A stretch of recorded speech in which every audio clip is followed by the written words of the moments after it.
Whiskey Tango Charlie, welcome to another episode where we're going to talk about whiskey, Charles, but whiskey without the E. No E, right? No E this time. We're talking Scotch. From across the water. Coming across the water, yeah. This is quite nice. So from the Scotch world, right, there's basically 5 different brands there. Single malt. Single malt. Blended malt. Single grain. Blended grain. And then blended Scotch. Or Blended Scotch. Yeah, so 5 different variations. We are going to be talking through today. This is the single malt. This is a single malt, and this has been brought into a virgin American oak barrel that they brought in, and all the way. This is the funny part.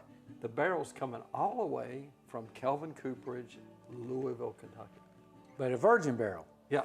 So the grain we're talking about is a single grain, and it is barley, a single grain toasted Malted barley. with yeast and water. That's it. 3 ingredients. Right? Yeah. Can't make it any more simpler. But a lot of people, Charles, are afraid of scotches. I think so, because if you get a hold of certain ones, and you really have, if you've ever had a sip of something that's super peated and all that you're not prepared for, your palate's not ready for, it's immediate turnoff. They're like, oh, all scotches are terrible. Well, not so, not so. So this one being, it's a 12-year, it's a 12-year age in the American oak cask, virgin, light, and you get, the smell is very light, right off the nose. So very different than most scotches where they'll reuse a barrel. This is a virgin oak barrel that has been toasted in Louisville, Kentucky, shipped across the water 6 weeks before it gets to Dufton, where they'll take it off the boat, and Charles, they'll toast it again. Toast it again. And it could be, in today's with logistics issues, it could be more than 6 weeks. But just knowing when the distillery gets those fresh barrels, if you will, in, they're going to retoast them, liven them up, and then it's going to go into filling and into the rick houses. So 12 years ago, they didn't have the supply issue that we Well, have no. today. Yeah. 6 weeks, boy, Yeah. that ship went right across the ocean. But Right. Dodged all the, Yeah. all the 12 years. icebergs that were floating Yeah. in the water. But this one has been, right from the pour, I've been sort of nosing this along.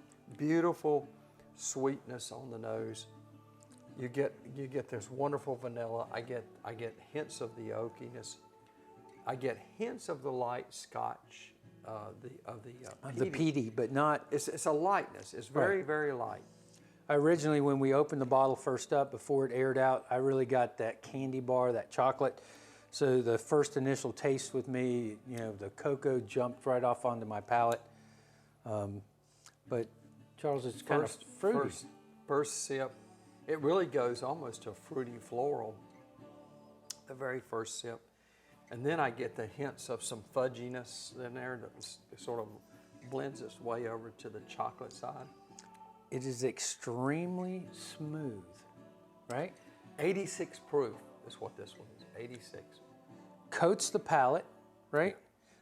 My first experience or understanding of Scotch goes all the way back to, what was that TV show, Charles? Baba Black Sheep and Pappy Boyington, right? Yeah. Boyington! Yeah. And they all had Scotch, they're sneaking Scotch onto the island. Oh, yeah, yeah. Yep, those military guys, they had it. Yeah. Super light, smooth on the palate, just a great finish, and pure lightness, softness. Is the best way I can describe this particular Scotch. Anytime you're in the liquor store or maybe your favorite eating establishment, please don't be afraid of any whiskeys without an E.